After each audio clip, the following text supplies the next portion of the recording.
started around 1976. My father bought a 1966 Mustang convertible. He said it was a car he's always wanted. It's been his daily driver since then, and he still uses it today. When I go to California to visit, he lets me drive it. I tell him it's my car now, and he's just taking care of it for me. That's how I got into him, because I loved the car. Still think it's a great car, and it's one of those cars that's been in the family for so long that when it does get passed on to me, I will never sell it. My first classic car was an Austin Healey Sprite from 1959. And I had it in such good condition that I was a bit paranoid about it. So can't park it there, and what if somebody dings it, and careful how you close the door, and that got old. Just got tired of being paranoid about the car. So, and I was also tired of being passed on the motorway. Because you can go, the idea of going more than 2 hours in that car just kind of filled me with like boredom and dread. It just wasn't comfortable for long drives. So, and I've always loved the big Healeys. Kind of the big brother to the Sprite. So I eventually managed to get one of those from California, send it over to the Netherlands. At that time I was living in Maastricht. Because I was originally in Amsterdam, moved to Maastricht, and because it's much better driving in Maastricht area because there's hills and there's also garages. So I got the big Healey, sold the Sprite. It was a Austin Healey 106. And the sweet spot for that was 92 miles an hour. That's when the engine became perfectly smooth, the rattles in the car went away, and you could cruise at that speed for hours. And shortly after buying it, I drove it up to Kiel in the north of Germany. It took me 10 hours to get there because there's so much road work, but in between the road work, it was just glorious.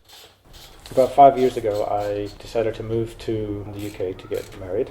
So I sold my big Healey when I moved over here, and I didn't know what to get.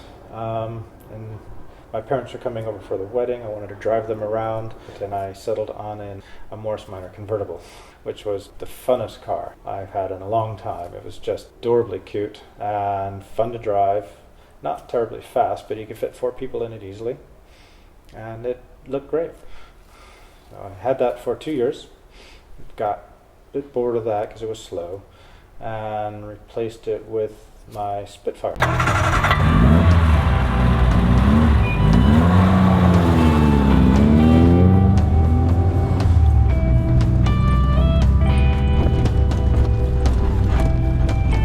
My black Spitfire is the Mark IV. It's got mostly Mark V specs, the 1500 specs on it. Which I like. I just put in an overdrive gearbox.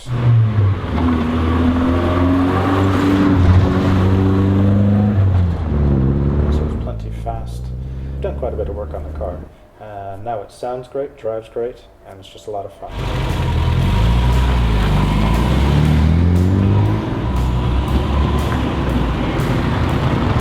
In addition to this one, I have a Volvo 1800 ES from 1972.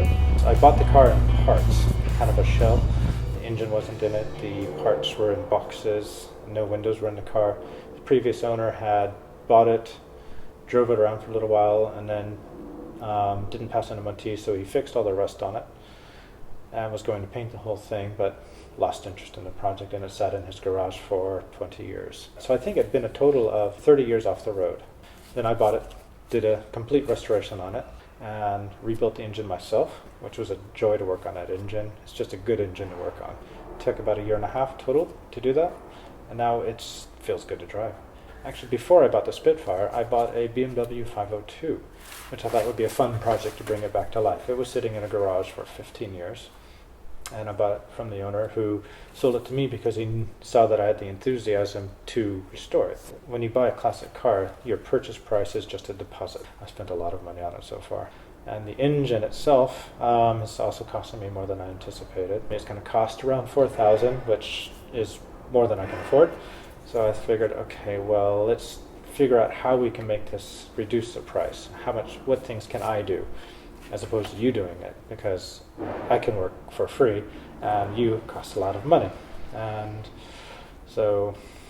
in addition, we're kind of working with them on that.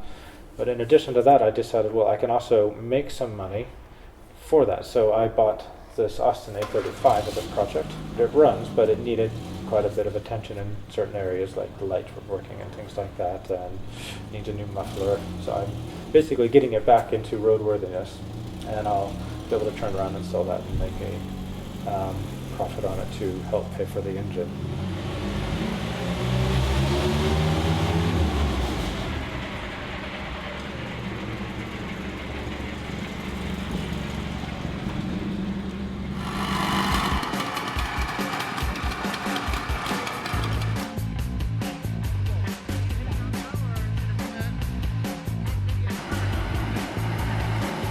Classic car events around London are few, and I got frustrated with having so few things to do in London with classic cars that I decided I would just make my own event. Lower Marsh Street behind Waterloo is a really good as a location for something like that. I'm always meeting new people at Waterloo Classics, people I haven't met before who've got cool cars that come up and join for the day. It's just really nice. So I set it up for the purpose of just socializing and a place to bring your car, park, and have tea and cake.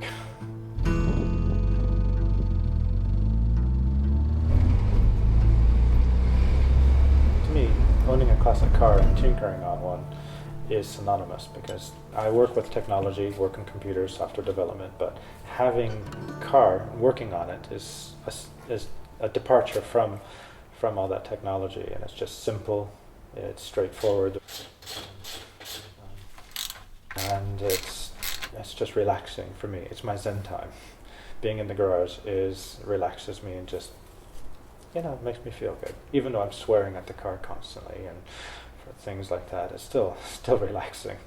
But it's also good for a relationship because living in London, apartments and houses are small. So you need to have your own space, and I come down here just to have my own time, my own space.